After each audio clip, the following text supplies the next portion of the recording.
found Jesus, oh yes, way over in Zion. You know I found Jesus, oh yeah. I found Jesus, way over in Zion. I know I say the Lord is. You see, I found the Holy Ghost way over in Zion. You know I found the Holy Ghost way over in Zion. I found the Holy Ghost way over in Zion. And I know I see the Lord is. I said I found the Holy Ghost, oh yes, way over in Zion. You know I found the Holy Ghost, oh Lord, way over in Zion. I found the Holy Ghost way over in Zion. And I know I see the Lord is. I just see I found Jesus way over in Zion. I found Jesus way over in Zion. I found the Holy Ghost over in Zion. I found the Holy Ghost over in Zion. And he's mine, yes, the Lord is mine. And he's mine, yes, the Lord. I found Jesus, oh yeah, way over in Zion.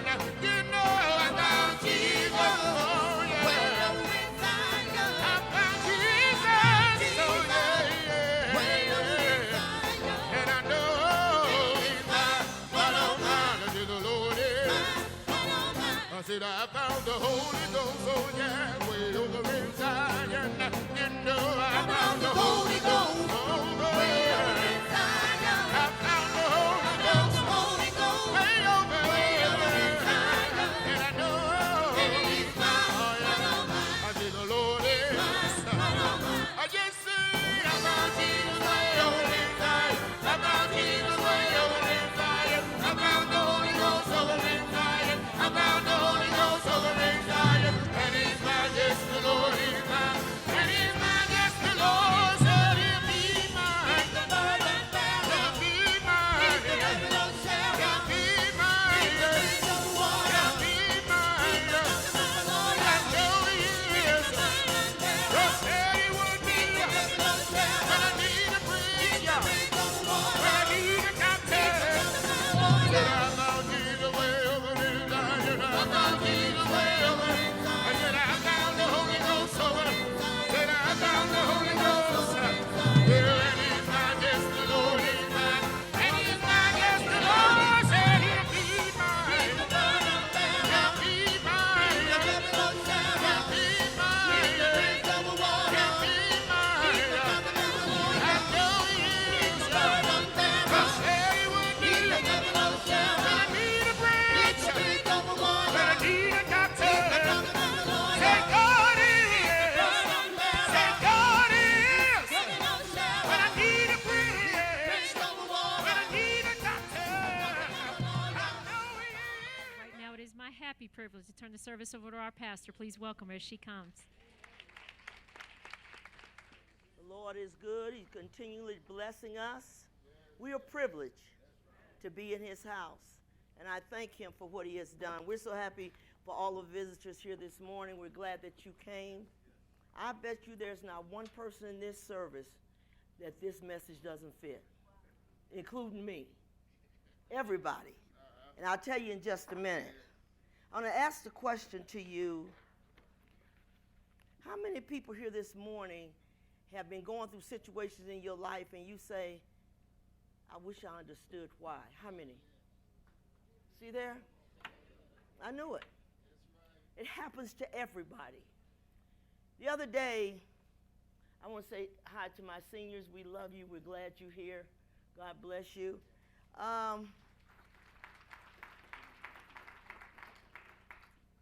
The other day, I go in prayer every day around 1 o'clock, 1:30. And I went to prayer, and I took a seat in the chair where I always pray. And for the moment, I didn't say anything. I just sat down.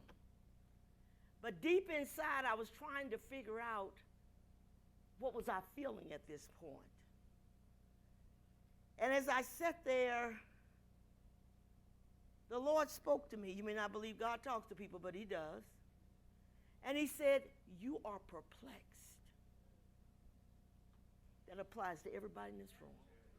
At some point in time in your life, so many things can happen to you. You find yourself trying to understand it. And I think if we understood everything that happened to us, I think we'd be more likely to be able to go through it better. But we don't understand.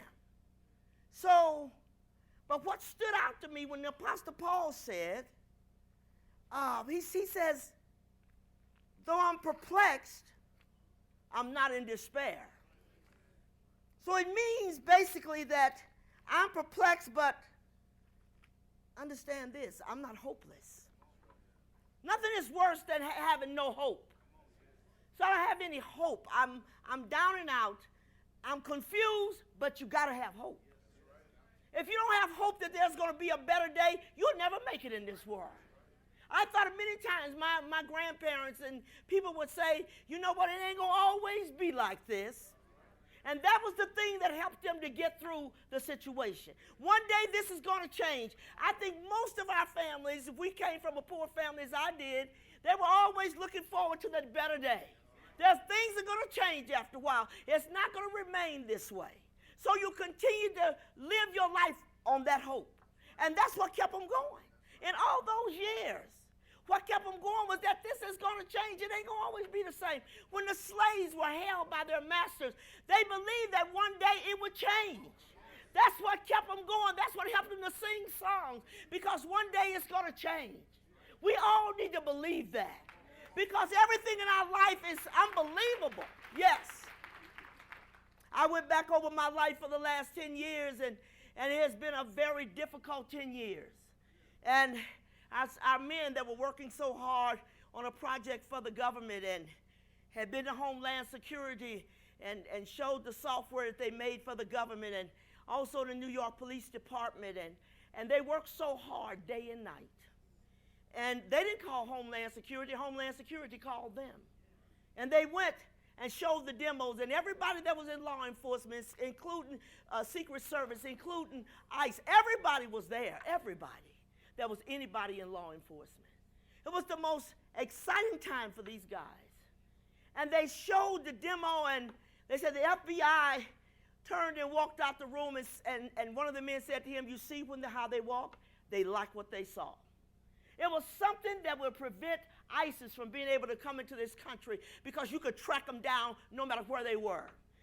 Excellent software, something that could have made a difference in this country. Well, by the time we had at the office, they always had this, what you call a victory bell, and every time something good would happen and it looked like they broke through, they'd ring that bell, and everybody up there was excited. So then Homeland Security called and said, we're going to put you into the budget for $100 million, because the project, we like this product. We got to have it. $100 million. 2 weeks later, maybe not 2 weeks, the FBI came and broke into that building and said, we're here to search this property. What they came for was to steal the software. They had seen it in Washington. They didn't want to pay for it, so they came to steal it. So I remember that day I was on the bike just pedaling away, and I heard my daughter said, Mama, they say the FBI's up at that building. It's about 21 armed agents up there. How do you send 21 armed agents for a small black business? They said they send them out for drug lords, but they sent them for us as if we were. And I remember steady pedaling. They came and said, Mama, you got to get off the bike. The FBI is up there. And I said, yeah, I'm going. So when I got up there, they were all over the place. They were imaging all the computers to steal the software. I looked at these guys' face. They worked so hard. They worked themselves to death, day and night, making this thing an excellent product. Wasn't nothing else like it in the country. People all over the country in law enforcement said, we've never seen nothing like it. They were on a high. They were excited. We all were excited. They came in and said, we have a warrant to look at your financial files. So the guys pushed the cabinet out in the middle of the floor, which was about like that, and said all the financial records are right there. They never touched it. They never came for it. They went on in the building and started imaging all the computers, looking for the software, and they expected it to be on the computer, except it was on a laptop it hadn't yet been put into the main system. So they had these agents, and some of the agents said, we don't even know why we're here. They just picked us up on the way up here and said, we need you to go with, so we're going to get a whole bunch of agents to come, and we'll scare them to death. You didn't scare us. And so when I got up there and I was getting ready to go in, and the FBI agent said, ma'am, you can't go in. I said, don't tell me what I can't do. Who you talking to? They said, ma'am, you're going to have to sit down and be quiet or something here, or we're going to have some problems with you. You don't have no problem with me. I got something with you. There's a problem. You're the problem. So when I reached for the door, they almost slammed my hand in the door. I said, I want to talk to my sons there and there. You're not talking to them. Okay. So I backed up, and he said, ma'am, I'm going to ask you to come over here and take a seat. I said, I'm not doing anything you tell me. You don't boss me around. Are you kidding me? I said, I know what you're here for. You're here to steal the software. That's the only reason you're here. So he said, well, ma'am, if you don't get over here. I said, sir, I'm getting ready to take a seat on this floor in front of this door, and we're gonna create a whole 60s situation here. You're going to have to pick me up and take me out and drag me down them steps, because I ain't going nowhere. I'm sitting right here. They started turning red, sweating. And he said, call the locals, he said, call the locals. So I said, you mean to tell me you're going to call the locals? The FBI is calling the locals. Is that not stupid? He said, ma'am, you need to just be quiet. I said, I'm not being quiet. You're going to call the locals. I thought you were bigger than the locals. What are you calling the locals for? Well, the locals, one police came up there from the locals, and he looked at me. I said, I'm not. He said, ma'am, hold up. I'm not here to bother you. I'm not here to bother you. They just told me to come up here. That's what I'm up here. I'm just here. I said, because don't you think for a minute you're getting ready to change me. He said, no, ma'am, I'm not causing you no problem, no nothing. I'm just standing here. Well, I stayed up there. They later served an indictment on these guys, false charges. None of them were true. And they went to trial. And when they got ready to present their evidence, the judge said, I'm going to let you show the jury any of your evidence. This proves that I didn't do anything wrong. This proves that I'm right. This proves that we had an excellent product. And they knew we had an excellent product because they had been to Homeland Security. They knew that. And they put us through all that stuff. Guys went to trial. They portrayed them in front of the jury as some of the worst guys on the planet. And then when the time for the guys to present their evidence, she said that we're not letting it in. Well, how do you call that a fair trial? Unless the jury can hear both sides, they've heard a lopsided story. I remember feeling devastated for the moment. And then they come back and say, we find the defendants guilty. And she said, it was a dirty judge. She had it in for our guys, and I don't even know why, except somebody paid her. The guys went to prison, 7 years and 11 years. I never been so devastated, feeling, what happened? I thought the justice system worked. It doesn't work. There's one for the rich, there's one for the poor, and one for the black poor. It's a tragedy. And I sat there and I thought, all my life, I taught my kids to respect the law and respect God, honor God and your country and all these things. My husband served 20 plus years in the military. We did what you might have called everything right. How do you get here? Don't understand it. Sent them to prison. I remember that night after they sentenced them. We were in the room, me and my son-in-law and some of the other family praying, and I never cried so hard in my life. I said, God, I always believed they would never go to prison.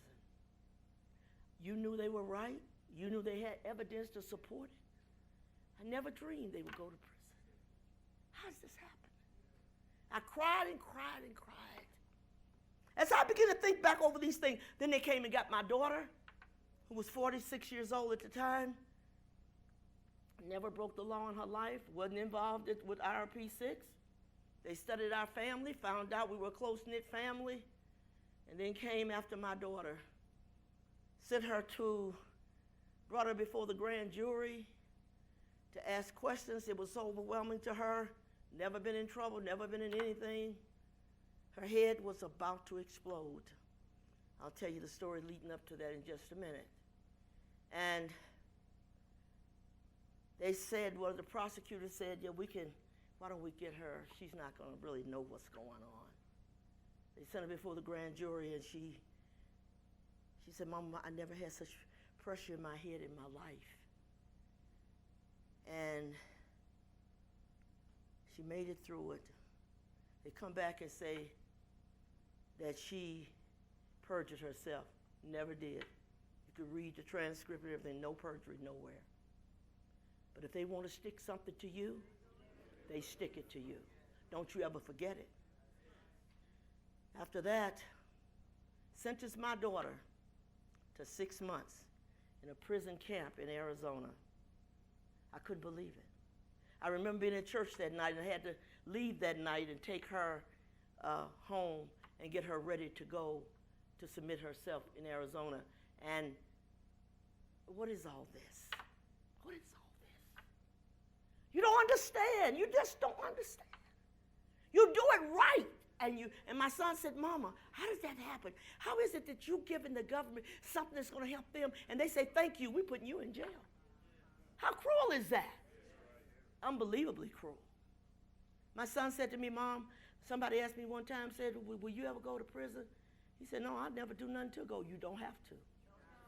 We learned that. We found out about that. It made us sad and hard, thinking, how is that? I always thought, if you have your evidence, put it there. They're going to see it. That shows you didn't do it. Oh, no. It's whether the judge lets them see it or not. She said they're not looking at it. We had an expert witness out of Denver who owned staffing company, owned his own business for years, worked with the FBI, the CIA. When he heard about that case, he said, this is a hoax here. He wrote the letter to the U.S. attorney and said, you need to look at these men and understand what they did was according to our system. They broke no laws. They did nothing wrong. When he got ready to testify in our behalf, sir, we're going to ask you to step down off the witness stand. We can't let you testify. Your expert witness in a trial is of the utmost importance. And you took him down. What is this? Somehow did all this happen? What is this? You don't understand. Daughter went to prison. I had to go see her in Arizona. The saddest thing, but my daughter was very strong. God was with her. She said, Mama, everything you ever taught me, I drew from it. You taught me how to be strong. You taught me how to trust God, and that's what I'm doing. She done well in prison. The other women said, Miss Clark, what are you doing here? You don't fit here. No, she didn't. But she was in prison. Did she do something wrong? No. It used to be if you hear somebody say, well, they did something and they're going to prison, if you don't know the system, you think, oh, what did they do? Oh, hey, live just a little longer. You soon find out. No, now when I see them say somebody did something, I don't even believe it. It's like I don't even believe that. That happened, went through that horrible ordeal, and all these things took place. One thing after another. Then my daughter that went to prison, 9 years later, she dies with a brain eruption in her brain. The same pressure she felt in that room was the same pressure she felt when she said, Mama, my head is about to kill me. How is it? You took away 6 months of our life. You put our guys in prison. My daughter now passes away. Suddenly, a year in November, we as a family facing crisis after crisis. So was there any wonder that when I went to prayer, I began to wonder, what is all this? Try to understand it. You can't understand it. You know what? There are things in this life you're never going to understand. But if we allow ourselves to continue to go there and push for the understanding, you become frustrated because you can't get the answer. You really can't get the answer. And so when I looked at that, I thought, God, thank you for letting me see. Paul said, we are troubled on every side, yet we're not distressed. We are perplexed, but we're not in despair. We have hope for tomorrow. We have hope for a better day. I have the hope that one day my daughter who went to heaven, I'm going to see her again. That's something I can look forward to. That I'm going to see you again. Is it difficult making it through this process until you get to heaven where she is? This is a difficult process. But thanks be to God that gives us the victory and gives us the strength and the courage to go through it and say we're going to make it anyhow. You can do it. I'm here to tell you this morning, whatever crisis you may have in your life, stop for a minute and think, you know what? If God can do it for one person, he can do it for me. He can do it for me. Lost my husband 25 years ago. Daughter died 4 years later, 29 years old. How do you get through this? By the grace of God. He helps you to go through it. He helps you to get through it. So you got to understand, every person in this room, if some way I can give you hope for tomorrow, because God is still in control. He's still in control. Listen, if it never was designed that you and I would know everything that happened to us and understand it in detail, it never was designed. So, Paul said, we look through a glass darkly. So we don't see clear. It's not for us to see everything. It's not for us to know everything. Because I think some things we want to know wouldn't do us any good if we knew. I wouldn't want it to know that my husband was going to die one day after I came back from vacation. I would not have wanted to know that. Had I known that, I could have never enjoyed the vacation. By the time we fly in from Florida on Thursday night, Friday, he's dead. He said, what? Whoa, what's going on? 34 years married, suddenly gone. How did I make it? God helped me to get through it. The same God that helps me will help you. He will help you. So, whatever's on your mind this morning that got you trying to figure it out. You know, I'm just sitting, I'm thinking. You can think yourself to death.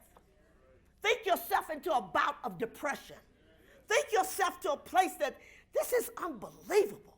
I'm trying to get through this in my mind. Don't do it in your mind. You can't take the pressure. The pressure's more than you can even begin to comprehend. You got to know that I got to get out of this situation, but I can't do it, but I have somewhere I can go. I can talk to the person that can get me out of it because you can't get out of it. So I think if man realizes that you're going to need God to get you out of a bad situation, you're going to need him to do it. Continue one thing after another, but made up in my mind, I got to make this. People lying on you, stabbing you to death in your back.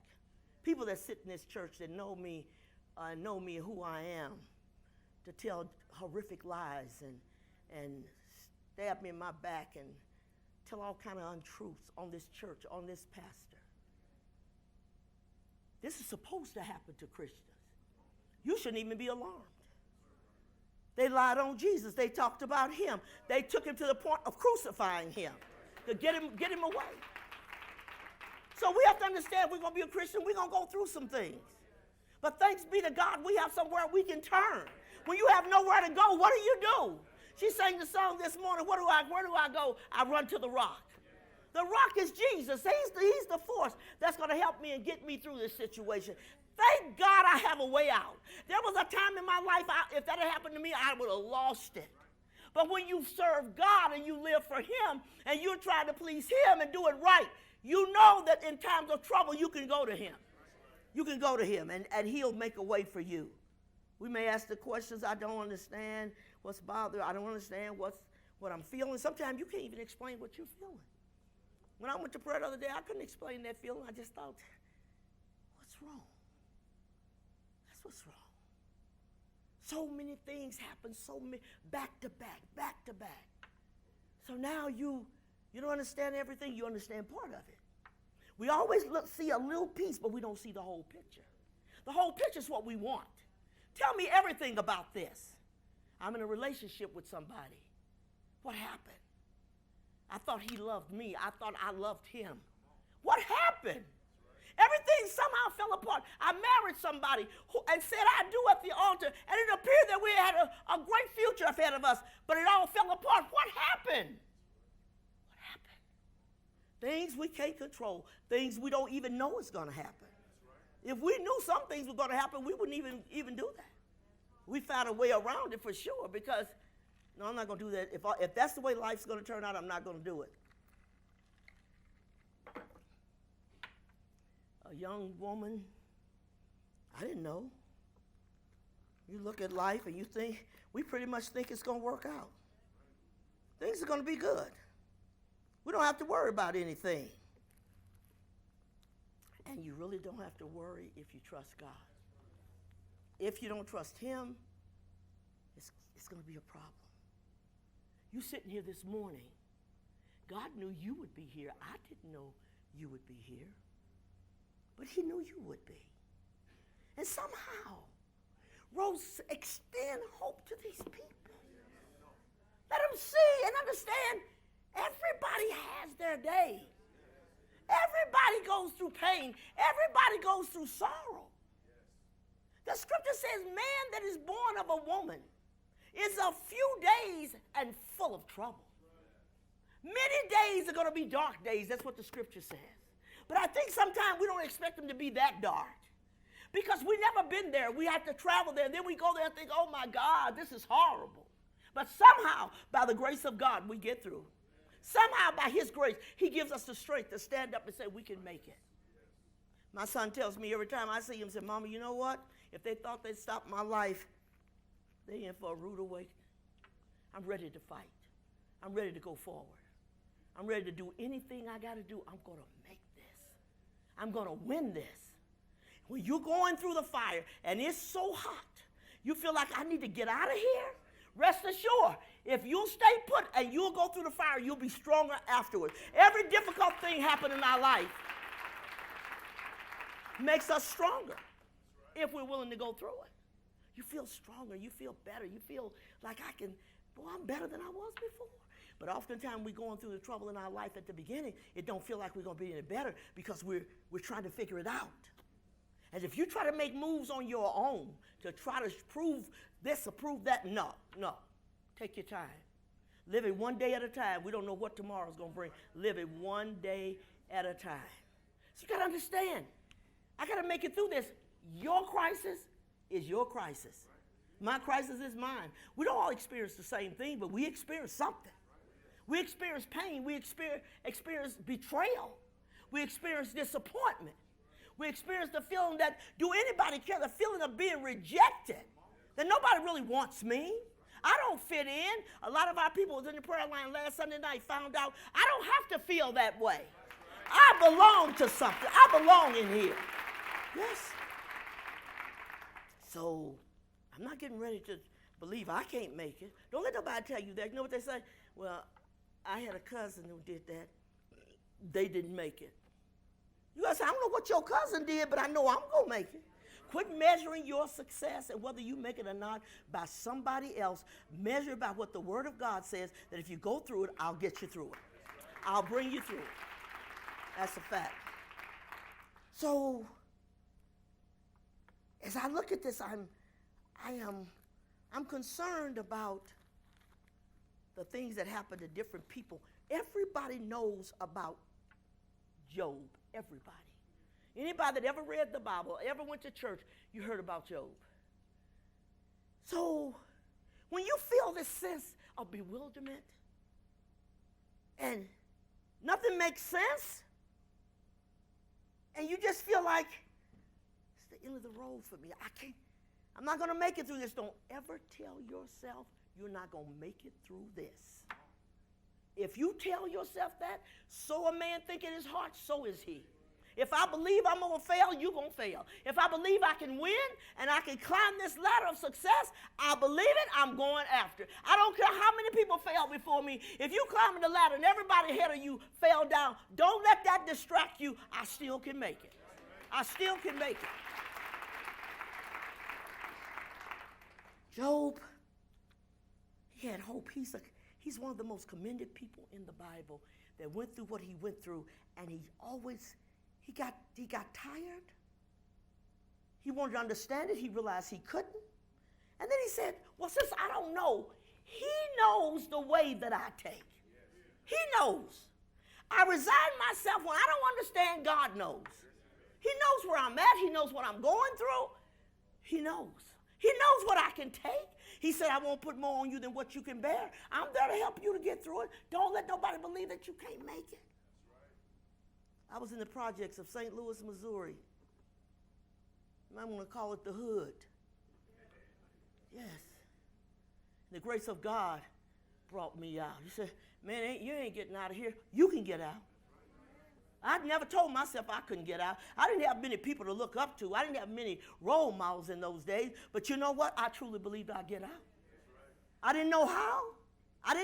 But I believed it. What you believe determines where you're going. You believe, I don't think, man, everybody in my family failed. Everybody in my family do this. My brother was like that. I don't care who failed. I'm not going to. That's where you got to go. I don't care who failed. I got a lot of failures in my family, but who says? Who says I got to be one of them? I could choose to be the one that don't fail. Why not? Why not? I had an uncle that lived in jail. I mean, he got married. He spent more of his married life in jail than out. But you know what? He had a whole closet of prison suits. Because back in the day, when you got out of prison, they gave you a new suit. He had a whole line of prison suits. He'd been in and out of prison, in and out of prison. And somewhere, sometime in your life, you got to wake up and say, enough is enough. I got to get out of here. Job said, listen what he says. He said, I was searching for God. I couldn't even find him. Sometimes you're going through situations that you wonder, where's God? You pray, where's God? He's here. Job said, even today is my complaint bitter. My stroke is heavier than my groaning. Oh, that I knew where I might find him, that I might find God. He said, that I might come even to his seat where he's seated at. I would order my cause before him and fill my mouth with arguments. I would be debating with God. Lord, look at this. I would know the words which he would answer me and understand what he would say unto me. Will he plead against me with his great power? No. But would he put strength in me? Yes. Then he goes on to say, there the righteous might dispute with him, so should I be delivered forever from my judge. Job began to look back at his life and say, what did I do wrong? He went down the line. He said, I didn't do this. I didn't do that. I didn't do this. I didn't do wrong. He said, if I've done these things, it is a matter that should be judged by the judge. But I've never done it. He said, behold, I go forward, but he is not there. And backward, but I cannot perceive him. Where is God? Every person that knows anything about God, when you're going through a crisis, you say, Lord, do you hear me? Lord, did you hear my prayer? Yes, he did. It says, but Job said, he knoweth the way that I take. He said, on the left hand, where he doth work, but I cannot behold him. He's usually here. He's not there. He said, he hideth himself on the right hand that I cannot see him. God, what's going on?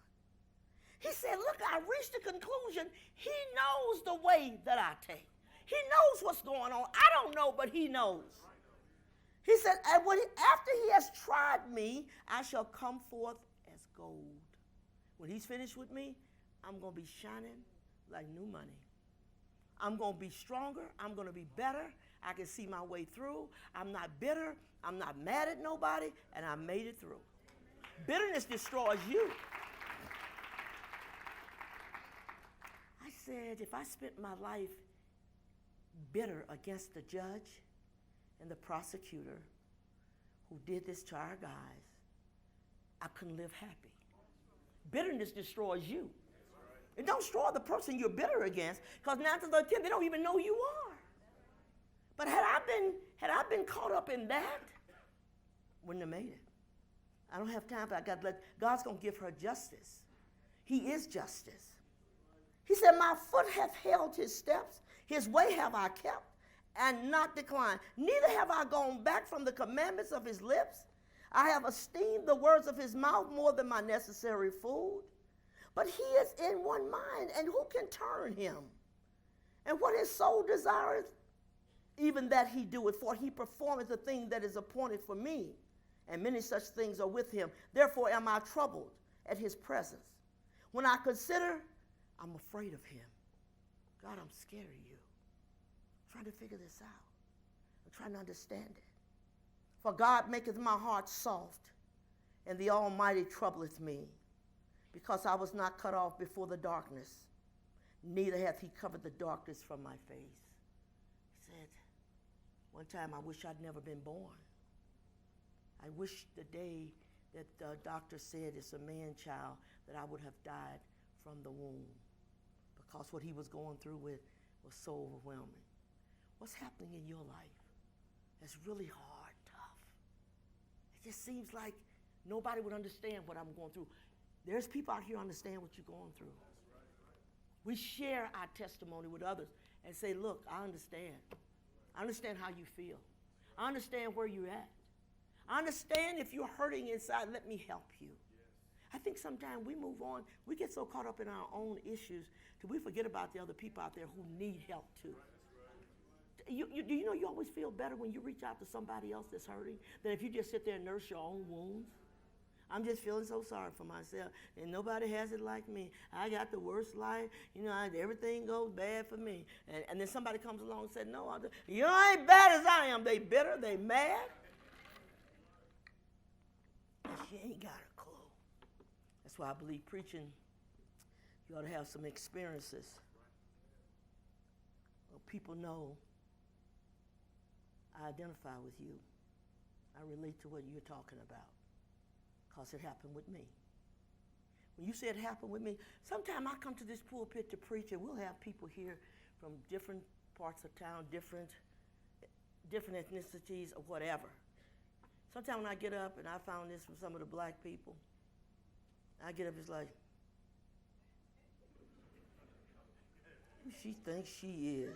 They just automatically think that. They don't give you a chance. I'm thinking, I'm you. They don't want to believe that. They look at me like,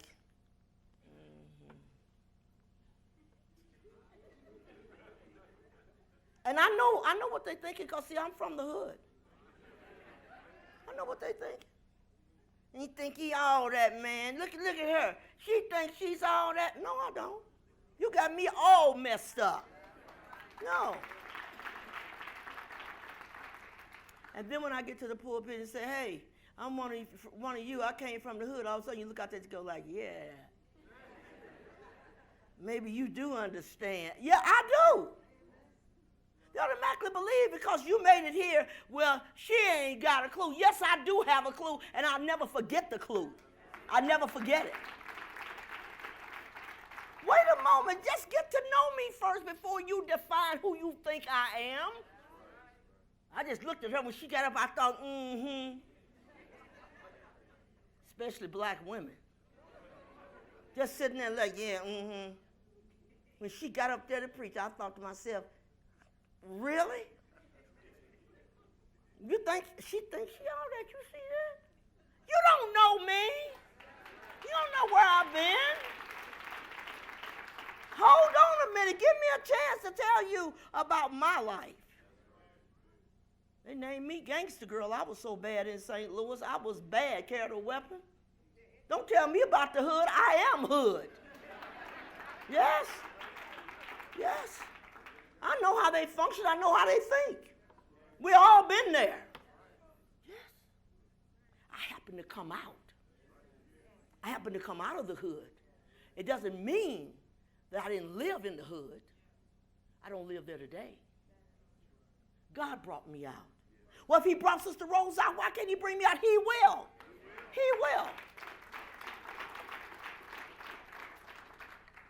will. Give me a chance. You'd be surprised you couldn't have met a better pastor that cares about people and reach out to you where you are. I'm not one of these preachers that's looking for your money. Okay, I'm coming out the hood, you ain't got none. That's a fact. When I was in the hood, we didn't have no money. We got some potted meat in a can. Hey, you lucky. You ain't getting no ham. I made in my mind when I got grown, I was gonna have pork chops every day because I couldn't get pork chops. And I was crazy because I ate pork chops to the Lord said to me one day, if you don't quit eating that pork, you're gonna kill yourself. And I go to the store, I walk in the store, the man look at me, the butcher looks out there, he said, 2 pork chops. Yes. And dared anybody to ask for a bite. Don't ask for none. And my auntie was half blind, and she walked around, and she come over there, Auntie, what are you eating? I said, you're not getting any. Whatever it is, you're not a part of it. Yeah, the 2 pork chops, that's my day. Pork chop sandwich. Put a little mayonnaise on there. Some pickles. Honey, I wasn't sharing that with nobody. This is my meal every day. I don't care what I ate this morning, what I ate later. Before the day is over, I'm at that butcher shop. He said, 2 pork chops, you got it. Because I was wondering why my cousins, why y'all eat pork chops? We don't get no pork chops. We got to eat bologna. That's okay. When I'm grown, I'll have it every day. Don't make yourself them crazy promises. Live within reasoning. Live within reasoning. No, I don't have to have it every day. Enjoy a chop or 2. Why you got to have it every day? Because I got to make up for the time I didn't get it. Crazy? And so I went from one extreme bad to another extreme. Said, don't go up to Rose, girl. That girl's crazy. Yeah, I was crazy. I admit, I thank God that he brought my crazy mind into some kind of situation. My kids said to me now, you know, Mom, I'm glad you got saved before you had us, because you probably would have shot all of us. I said, probably. You make me mad. I'm coming after you. I'm crazy. And God said, you know what, Rose? I want to use you. Come here, girl. I'm going to take you to people that you might say to them, there's a way out of your situation. Quit believing it's no way out. You know, they always talk about a way out. You know what y'all say? They always talk about a way out. They out. I've been trying to get out for years. Come to a place where somebody can help you. See, the average black don't want to see the other black get up. That's terrible, but it's true. You put your feet on that ladder and go up 3 rounds, and they ain't never got to the first one, they're going to pull your leg. It's terrible to say. We are more hurt to our own people than anybody else. And that's the God said truth. Everybody else pull together. Different races, they pull together and help each other. Black people fight each other. We need to pull together as a people and hold up each other and be strength to each other. Yes. And understand somebody wants to help you. Don't turn your back on the person that has the capabilities of helping you. You sit here this morning, there ain't a person in this building that I look out over this audience and don't say, boy, I want to help them. I want to help them. And why she want to help me? She don't know me. What's behind it? I'm not getting ready to bow to nobody. Ain't nobody asking you to bow. Crazy thinking. I know because I was a stone crazy fool, and so I know. I was mad at the whole world. Why do I have to live in the projects? Why do we have to have food stamps? Why is it that that we're not like everybody else? What is all this about? Nobody told us. I asked my family, what's going on? Why we call the poor kids in school? Why they laugh at us when we head to the office for some Snuggies and that's some long-legged pennies? What's wrong? And they laugh and say they the poor kids. It's all right. But you know what? You'll either let a situation swallow you up or you'll swallow it up. One or the other. Hope is a feeling of expectation, a desire for a certain thing to happen and feeling a sense of trust. Job said, though he slay me, yet will I trust him. Because he's good to me. He's about me. Who's about you? Don't depend just on people to be about you. Man is about himself. But if you go to God, he's about you. He cares.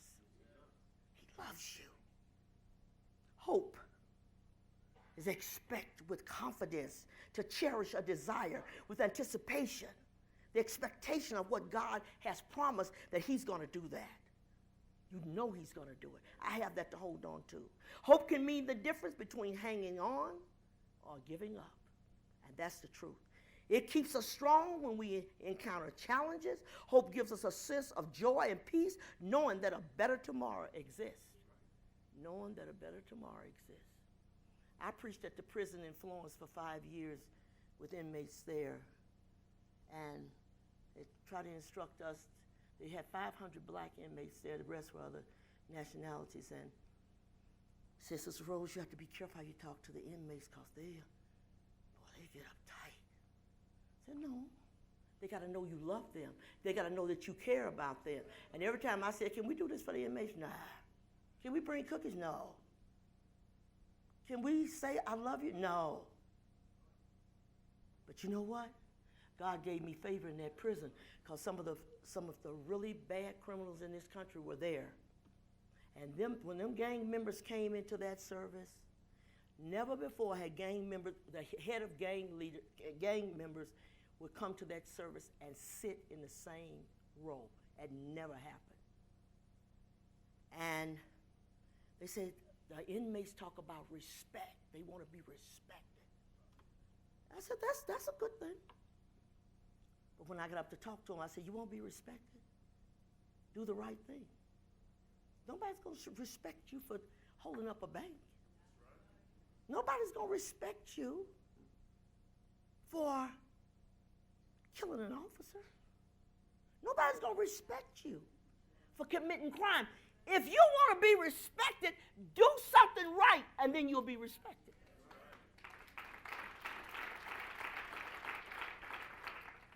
He said to me, Sister Rose, I'm telling you, them inmates wouldn't have took that from nobody but you. They told me about the chaplain sitting right in the program. Hey, Sister Rose, he ain't nothing but a lying crook. He here just for a paycheck. He don't care about us calling himself a man of the cloth. I said, hold up. One time they canceled our service and gave it to somebody else. Oh boy, were those inmates mad. So when I got to the prison that day, the warden came out. He said, Sister Rose, could you come in my office for a minute? I said, yeah. He said, they getting ready to riot. I said, what's going on? He said, we put somebody else in your slot, because they only saw me once a month. We put somebody else in your slot, and they in an uproar saying, where's Sister Rose at? So he said, could you help us? I said, yeah, I'll help you. He said, if you just get them not to riot. I said, I'll talk to them. So when I got there, he said, Sister Rose, I said, hold on. Because they were mad, boy. They're going to bring somebody else up here, put them in your place. What do they think, somebody going to take this crap off of them?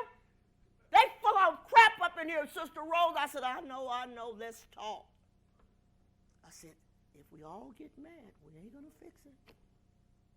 Them inmates quiet down, listen to me like Mama Rose. Respected me. Loved us. We get there sometime, there's a riot on the yard, and And they have to get us in quickly and get us somewhere where we're safe. And I never feared. And it was out in the prison. When Sister Rose comes, nobody bothers her. Nobody. And they meant it. You don't touch her. You do nothing against Sister Rose. They sang with us. And I talked to them pretty rough sometimes. They never was offended. At the end of the service, Sister Rose, we love you. Thank you for coming. Thank you for coming. And I said to the chaplain, they got to know you love them. If I know you love me, I can take a lot of things. You got to make life better for other people, not just for yourself. This is what Job says. Suffer me that I may speak, and after that I have spoken, mark on, he said to his friends. As for me, is my complaint to man, and if it were so, why should not my spirit be troubled? Mark me and be astonished, and lay your hand upon your mouth. Even when I remember, I am afraid, and trembling taketh hold on my flesh. Wherefore do the wicked live, become old, yea, almighty in power? He said, God, what about the people that don't serve you? They seem to have things working for them. They don't live for God, and they seem to have a good life, and they got power. And he said their seed is established in the sight with them, and their offspring before their eyes. Their houses are safe from fear. Neither is the rod of God upon them. How do you not beat these people? Their bull gendereth and faileth not. Their cow calveth and casteth not her calf. They send forth their little ones like a flock, and their children dance. They take the timbrel and the harp and rejoice at the sound of the organ. They spend their days in wealth, and in a moment go down to the grave. Therefore they say unto God, depart from us, for we desire not the knowledge of God. God, what about them? What about these rich people? They live large. They don't fear God. They'll tell you, I don't need God in my life. I'm doing great by myself. Job said, God, what about them? Job was a rich man. He lost everything. But at the end of the day, he said, the Lord giveth and the Lord taketh away. He didn't charge God fools. You know what people do? You start talking about, well, why God let this happen? You better get off of it. You better get off of it. The sin in this country is the blame for everything. The devil and sin. It ain't about God. God is about goodness and righteousness and all these things that's not about him. Yes. When I first got saved, the Lord gave me a scripture. I never forget it. And it was in Jeremiah. And Jeremiah was asking God questions. He said, can I ask God questions? Yeah. If he don't answer, don't get mad. Because he don't have to answer you. I'm wondering why he ain't said nothing. He's waiting for you to shut up. Shut up. Listen. Jeremiah said, righteous art thou, O Lord, when I plead with thee. Yet let me talk with thee of thy judgments. Wherefore doth the way of the wicked prosper? Wherefore all they happy that deal very treacherously? Thou hast planted them, yea, they've taken root, they grow, yea, they bring forth fruit. Thou art near in their mouth and far from their reins. But thou, O Lord, Jeremiah said, you know me. Thou hast seen me and tried mine heart toward thee. Pull them out like sheep for the slaughter, and prepare them for the day of slaughter. How long shall the land mourn, and the herbs of every field wither for the wickedness of them that dwell therein? And the beasts are consumed, and the birds, and because they said, he shall not see our last day. And they boast themselves, we're not worried about God. Not concerned about that. You said here this morning, said, I didn't really think I need God. Well, I'm here to tell you, that's going to be the worst thing you ever said in your life. But when it's all said and done, you better know you got God.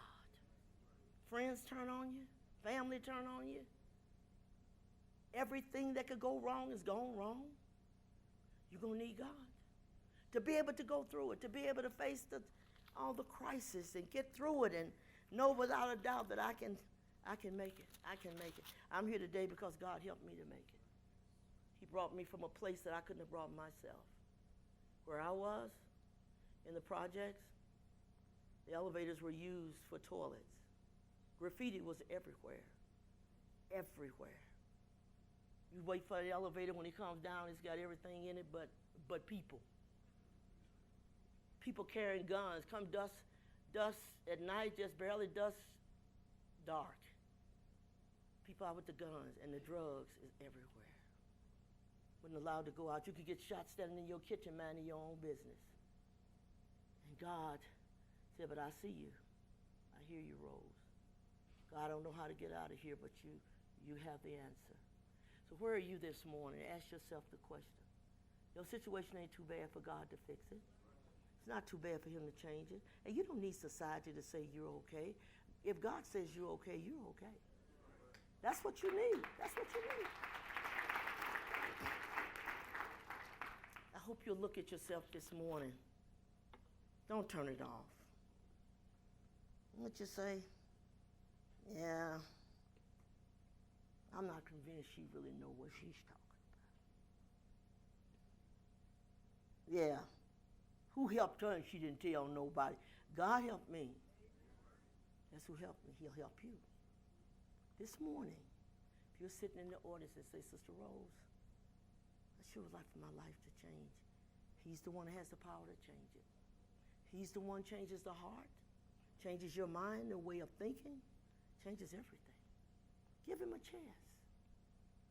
In a few minutes, we'll make an altar call for you to come forward and say, I want to give my life to God because, Sister Rose, if he can bring you out, he can bring me out. He really can. Think about it this morning. We're here to help. We're here to extend our hand. We're here to say, you are loved. You are loved. Somebody cares about you. The thing that's hurting people in the world more than anything, they think nobody cares. Nobody really cares. You go to a friend for help, they don't help you. You go somewhere else, they don't help you. Come on. You're in a good church. You're in a good church.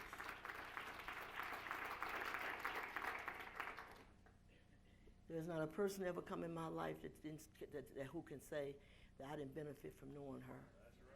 That's right. Not a person.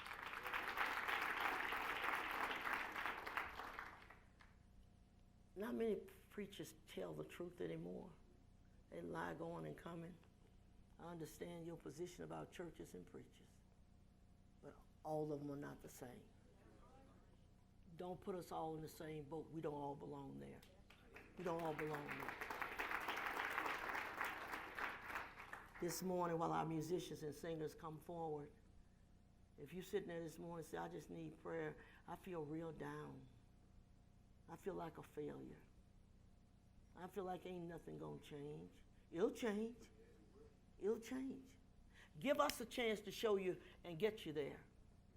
Show you how it's gonna change. It can change. God loves you. He sent his son to die for you, to give his life so that you and I would have a way out. Otherwise, we wouldn't have a way out. He's coming there for you. He loves you. If you say, I don't believe anybody loves me, believe God loves you. If he sent his son to die for you, he loves you. He cares about you. There is peace at the foot of the cross. There is peace at the foot of the cross. Oh, you just lay down your burdens, lay down your way, lay down everything at the foot of the cross.